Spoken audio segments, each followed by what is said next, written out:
parties as corporate bodies. Why? Yes, over the years, political parties do not own properties. They do not own assets. Their board of trustees, are the people who signed up for these properties. And that is why some people thought they are the owners of these political parties. And before now, you cannot sue a political party in its name.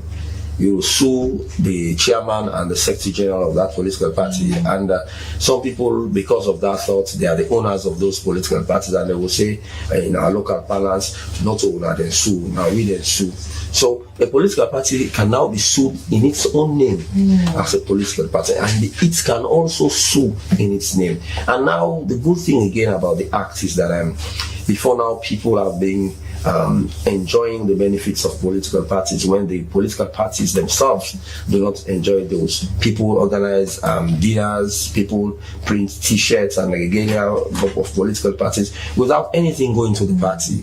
So now for an individual to embark on any activity, a profitable activity in the name of the political party, there must be an agreement between the individual, the organization, or the political party, so that in that agreement, whatever profit comes in, the political party, will benefit.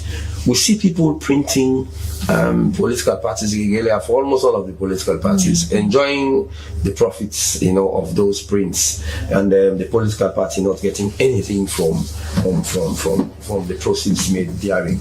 So now, whatever you want to do in the name of a political party, there must be an agreement between the individual, the organization, and the political party. So let's talk about the engagement in 1 week. What are the issues that you think needed some attention from the PPRC and even the political parties? Even with the inclusion of women, there are several challenges, faced by the women, in SOA chiefdom. There was a lady who, when we were doing the session on negotiation, dialogue, and consensus building, we had a role plays, and all of these role plays, speaks to the issues affecting political parties. It cuts across, and the issue of women being pushed away from leading political parties, and the issue of men demanding a relationship or sex before giving position to women, all of this came up, and the issue of political parties not being able to solve their political issues internally.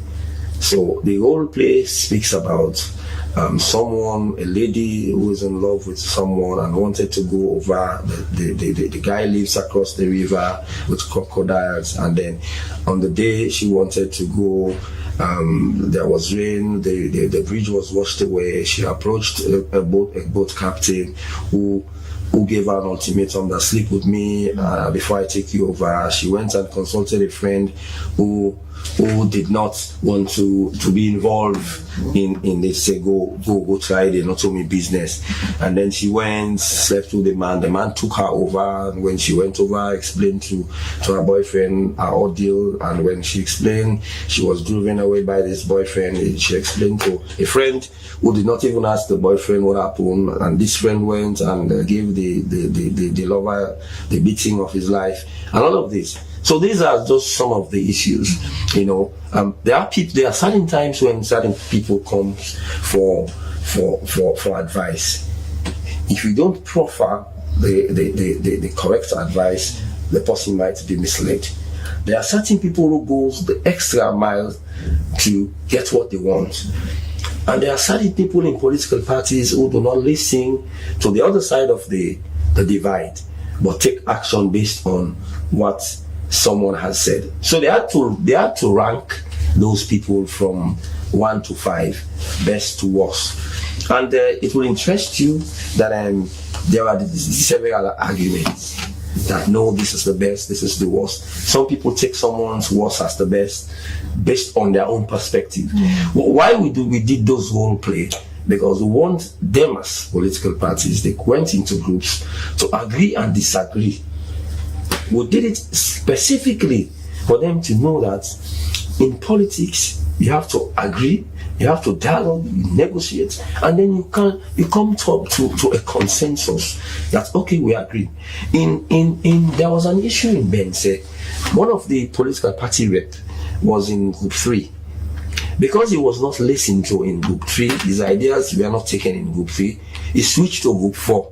He said, until you are not listening to me, maybe I'll go by and so he was unable to get his own side. In politics, we have what we call political exigencies.